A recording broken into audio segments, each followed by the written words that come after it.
Welcome to bkr50000-CMD, the latest version 5.8.20. Been out for a year. We're using it. We got a lot of the same things we've seen on earlier versions.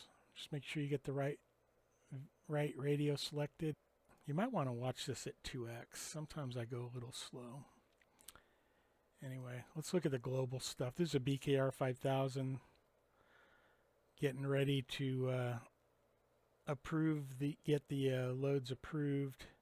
bkr50000's got a couple extra things. It's got a top display that by default I like to flip it. That way if they've got it in a chest pack, they'll see it. And then we add a menu button for them to flip it around the way they like. And also, since we're talking BKR,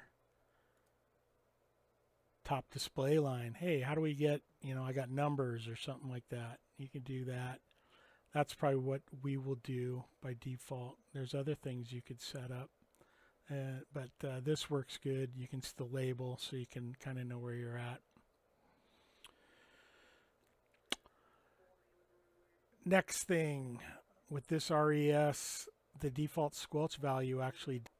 So set that to a high number.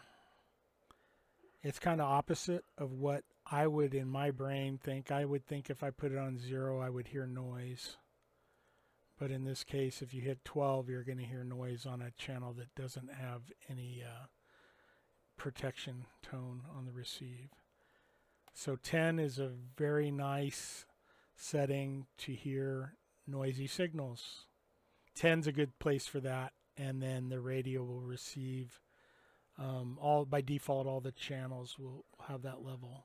The user could change the squelch level per channel if they want, or per zone.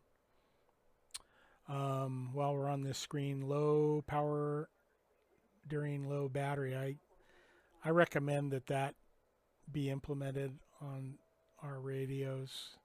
It'll let the user get a little bit few more minutes where they could transmit before the battery shuts off, and it doesn't come on until the battery's about gone. So good.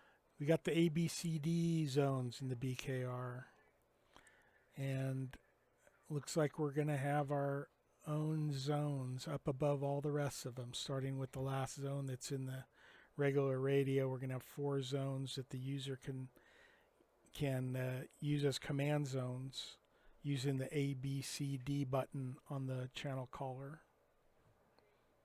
That's a good feature. The display timeout, you could set that, since this has a big color display, you may want to set that to 2 or 5 minutes. The top display will stay on without the LED light, but the top display, the LCD, stays on.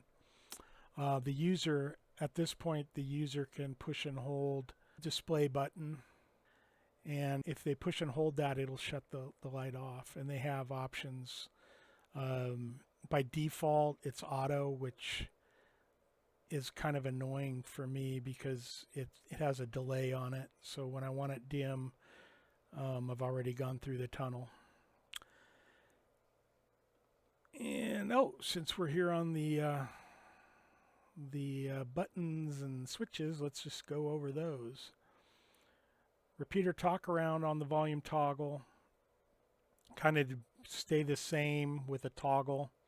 The legacy radios had that on the one toggle that was on the channel.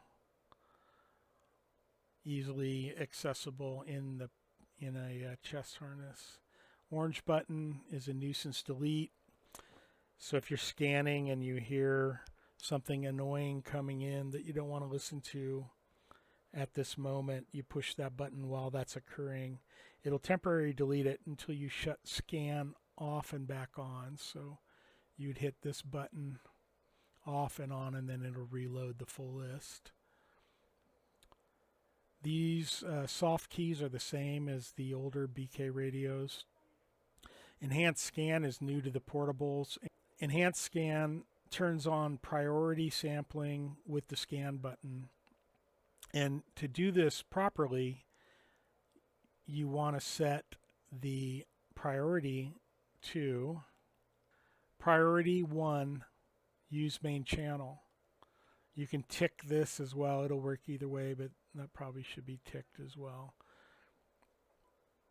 So when you turn on scan, the channel you have selected with your knob is your priority channel. It's going to be sampled roughly about every half second with the other channels. So if somebody is on TAC and they're talking, within a little over half a second, the radio will switch to the priority channel if there's traffic. And usually you're only going to miss like 1 or 2 syllables, but you're going to hear the important traffic that you need to have. It's always activated. If the channel you have selected, you don't want that to be your priority, well, go hunting.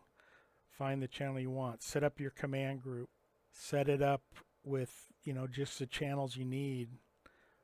You could put the highest priority channels on either side, the lowest channel or the highest channel. That way you could use muscle memory and listen for the beep when you have the soft channel stop. So you click it, boop, you're at the highest channel. Click it the other way, boop, you're at the lowest channel. If you had a 3-channel zone, you wouldn't need any of these toggles, and you don't even have to look at the radio. The one thing about ESCAN, going back to that in the menus, it'd be bad to have priority channel select in there, because then the user can override the ESCAN and then they complain because they can't hear anything. I'm going to pause. All right, where was I?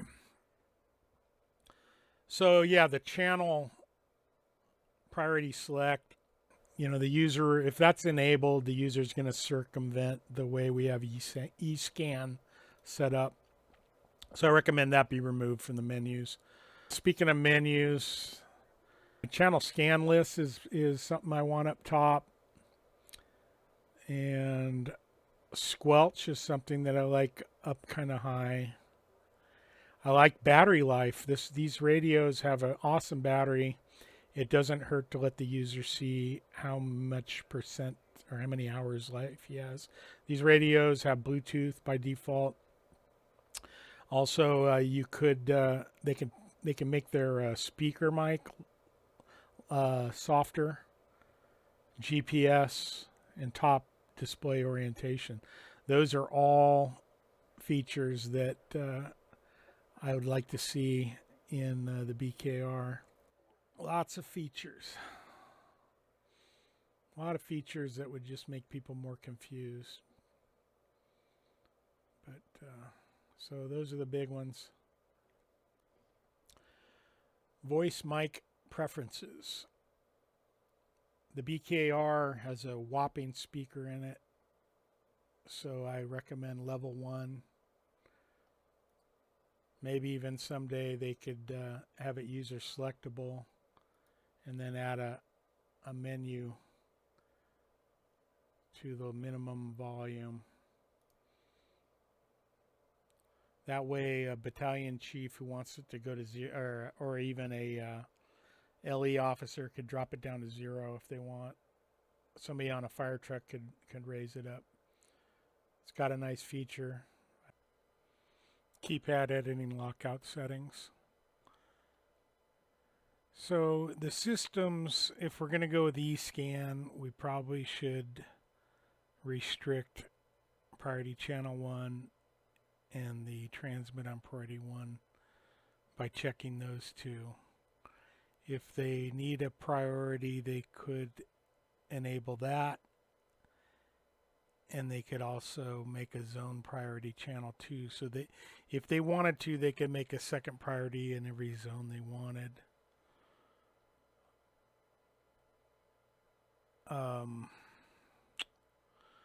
The dual speaker, they can go into the globals and enable that.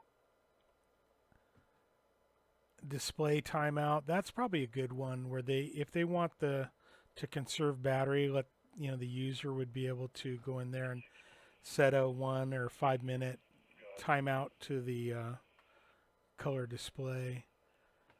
Top display text, you know, maybe they want numbers instead of the labels, you know, zone and number. That'd be fine. Live DTMF, that was enabled a couple years ago, mostly for like folks being able to access micro RAWs and stuff like that where they needed DTMF.